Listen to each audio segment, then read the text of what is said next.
So, flex ko lang sa inyo mga lodi yung drone ko na binili mga lodi no ito.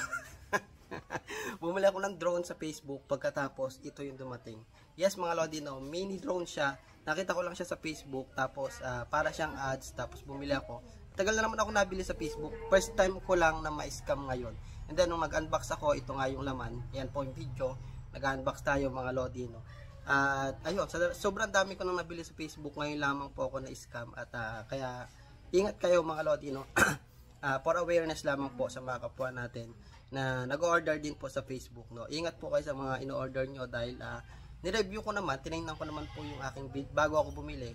Marami pong review siya na puro 5 star, magaganda yung comment, pero kahit ganon, ganito pa rin yung dumating. Ganito pa rin yung dumating mga lodi no. So naka-block ako doon sa hindi ko na siya makita. Naka-block na siguro ako doon sa aking binilan kasi wala na siya eh. Hindi ko na siya talaga makita eh. So, yan mga lodi, no? Payo lamang po, ingat po tayo mga lodi sa mga ino-order natin dito sa online, no?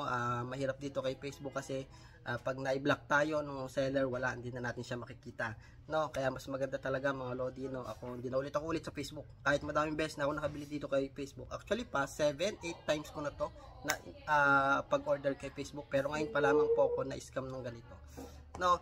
So, sa Shopee na lang ako order. At least doon mga lodi no, secure no, pwedeng i-return, refund no. Pero ayan mga lodi no, kung kayo is na order, make sure nyo mga lodi na magkakaroon kayo ng contact doon sa seller, pagkatapos kuhanin nyo agad yung information no. Hindi ko naman siya may balik. Naka-block na ako, hindi ko na siya naisipan na baka ma-scam ako eh. Eh di ayun, wala na. So ayan mga lodi no, for awareness lamang po ng mga kapwa natin. Thank you.